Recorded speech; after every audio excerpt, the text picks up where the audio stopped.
Hello there, Dr. Bill Crawford here, psychologist, speaker, author of 8 books, host of 2 PBS specials, here again to bring you another tip on how to help you create the life you want.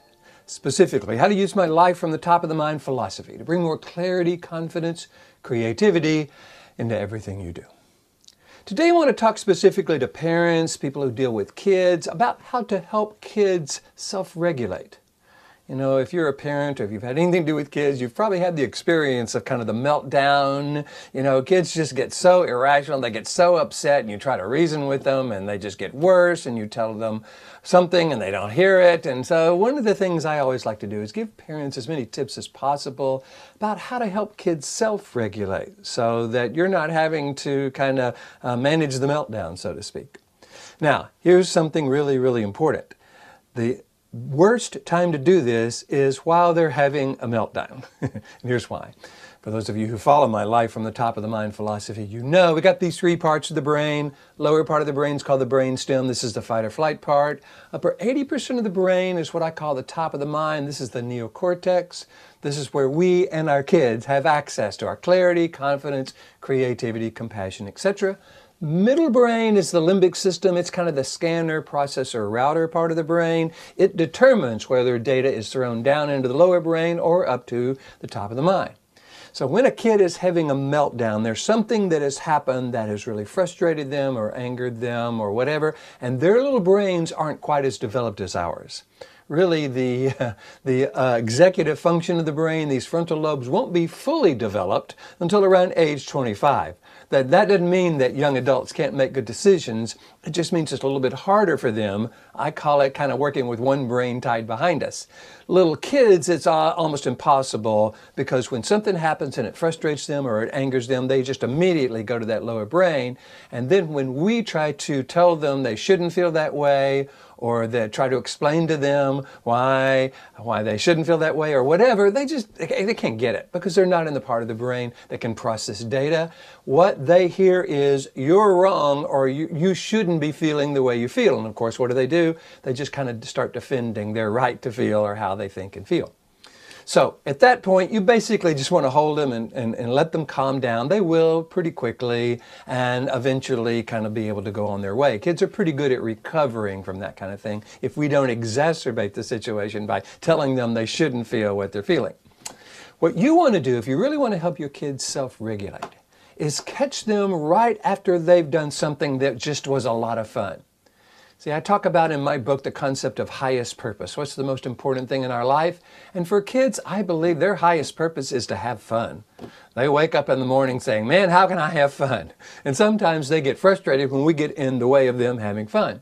So you want to catch them right after they've had fun, because they're now in the fun part of the brain. And say something like, wow, man, that looked like you were having a great time. And they'll go, yeah. And they'll tell you all about how much fun that was. What they're doing now is almost re-experiencing the fun. It's triggering actually certain chemicals, fun chemicals, serotonin, endorphins, and they're in this upper 80% of the brain. And then you can say, yeah, and you know, the other day, you know, when you were upset or when I was mad at you or when we were having an argument, that probably wasn't as much fun, was it? And they'll go, no, it wasn't. So I tell you what, if we could find a way to have more fun in the future and less kind of feel bad feelings in situations, is that something you would want? And I bet kids would go, yeah, how do we do that? You say, well, I've got an idea. Matter of fact, if I could show you a way of keeping me from being angry with you in the future, would you like to know how to do that? I bet their eyes are going to get really, really wide when you say that, because now what you're doing is telling them a way that they can have some influence over the situation. You're also setting up something with them that you want them to do for themselves, but you're going to be modeling that. Plus, wouldn't it be great if you or me or any of those parents that have kids again stopped getting angry with our kids? Because have you noticed that doesn't work? I mean, we don't feel good, they don't feel good. It kind of creates a cycle sometimes of resistance. Everybody walks away feeling bad. So if you told your kids, if there's a way for you to keep me from being angry with you in the future, would you like to know what that is? And again, I bet they'll go, great. Says, okay, tell you what, let's do. Let's create a magic word. And anytime you say that magic word, if you see me starting to get angry, all you have to do is say the magic word, and I'll stop, Take a few deep breaths and I will calm down so that I don't get angry. Would that be cool? And kids love games and magic and that kind of stuff. So they'll go, yeah, this is great. So let them come up with the magic word, or you two come up with the magic word. Let's say it's bananas. You say, okay, I tell you what, let's see if it works. I'll start to get mad at you. You say the word bananas and let's see if we can make it work. So you go start to go, blah, blah, blah, blah, and they'll go, bananas. And you go,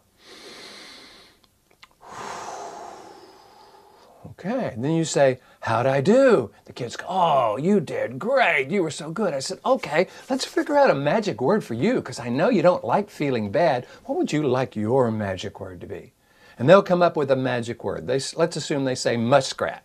You say, okay, great. Let's try it out. You start to get mad. I'll say muskrat. You stop, take a few deep breaths and see if you can kind of, come down and feel better. And so go. And they'll go, ram, ram, ram, ram. You go, muskrat. And I bet they'll go. And you go, wow, that was so cool. You did that so well. I am so proud of you. Boy, you just learn things so quickly. They'll just beam and feel really good about that because now what they're hearing from you is how much you love them, but also how much you value them and how much you respect them. See, I think when we're talking with our kids, I think it's important to recognize that anytime we're talking to our kids, we're teaching them something, right? So in my seminars, I wrote this book called How to Get Kids to Do What You Want. And I have a lot of opportunities to do seminars on that. So when I'm asking my parents in the room, okay, what are the qualities? If every time we're interacting with our kids, we're teaching them something, everybody good with that? And they say, yeah. So if that's the case, what if the truth is we need to recognize that we're not really raising kids? We're not raising kids any more than a chicken farmer is raising chicks or a cattle farmer is raising calves. We're raising people. We're raising adults. So I tell you what, if anytime we're interacting with our kids, we're teaching them something and we're raising adults, what are the qualities and characteristics you want your kids to have when they become an adult?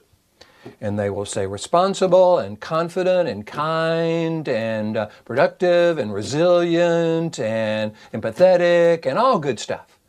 The one word they never say, and I've done this workshop maybe 500 times around the country, around the world even, and I ask this question, what are the qualities and characteristics you want your kids to have when they become an adult? One word that nobody ever says is obedient. And I think that's because when we want them to be adults, we want them to be able to think for themselves. We want them to have confidence in their own thoughts. If somebody tells them to do something that against their morals or against their values, we want them to have the confidence to say, I'm sorry, that's not who we are. In my humble opinion, obedience is something we teach our dog. We teach the young dog to be obedient because we want that dog to grow up and be an obedient adult dog. But again, we don't want our kids growing up and being obedient, respectful and responsible, absolutely. So here's the thing. If anytime we're interacting with our kids, we're teaching them something, we can't teach respect by being disrespectful. We can't teach being responsible by not taking responsibility for how we are. We can't teach cooperation by being uncooperative. So when we are able to show them how to self-regulate, how to kind of stop and take a deep breath and then choose how they want to feel, there's a model in my book that actually spells brain that you could teach to your kids. The first B in brain is breathe. So you want them to take a few deep breaths and then say the word relax on the exhale, that's the R, and then ask a question, how would I rather be feeling? Or how do I feel when I'm having fun? Or what was it like the last time I was having fun? Because remember, fun is their top of the mind. And then you want them to notice the change. So B-R-A-I-N, imagine a time that way, that's the I, and notice the change. You can teach them the brain model, or just have them breathe and, imagine what it's like having fun. That will get them there. But what we're beginning to do is to teach kids that they can begin to influence how they feel. This is a terrific lesson for kids to learn. When I go out and do my life from the top of the mind philosophy teachings to people around the world and around the country, they say, why didn't someone teach me this 20 years ago? Why isn't this taught in schools? So you can begin to have your little kid kind of learn how to self-regulate. Now, will it work every time? Probably not. But the idea is giving them that power of doing it. You might even make a star chart. You can have a star chart, they can have a star chart. So when you start to get angry and they go bananas and you breathe, you get to put a little star on there. Again, you're modeling what you want them to do. They'll feel right there with you and they'll feel so proud when they kind of fill their star chart and maybe get to, go to Toys R Us or pick a toy out or whatever. So what this is all about is helping you help them. Kids don't like feeling bad. They love to have fun. When they're having fun, they're coming from this upper 80% of the brain, and now you have a way of helping them get there, stay there, and get really good at this. Then you can begin to talk to them about what triggered them in the first place. So it's not about ignoring the problem, but it is about getting them to the part of the brain where they now can understand what you want them to learn, teach that quality or characteristic you want them to have when they become an adult. Hope you're enjoying these videos. I'm having a great time bringing them to you. I try to post one every week. If you like them, please hit the like button. You know how everybody loves it when you like it. Share it with your friends if you feel it's valuable. I post these on YouTube, obviously, and Facebook, and LinkedIn, and Twitter, and iTunes, so you can get them a lot of places. Also, each week I send out one of my favorite quotes along with 2 or 3 paragraphs about how to apply that quote to life. I use my life from the top of the mind philosophy to talk about all kinds of concepts and ways of being and ways of dealing with life. If you would like to receive my favorite quote each week, all you got to do is go to my website, billcrawfordphd.com, or just Google Bill Crawford PhD. I'll come up on the first page. Hit the subscribe button, put your name and email address in, it's free. And each week I'll send you one of my favorite quotes. And if you would like me to come to your organization and teach everyone there how to actually access our clarity, confidence, creativity, compassion, our ability to deal with life from this clear, confident, creative part of the brain, I love to do that as well. Just go to the website, hit the contact button, let me know what you're interested in. Love to talk with you about that. In the meantime, here's to you, bringing more clarity, confidence, creativity into everything you do, and I look forward to seeing you in the future.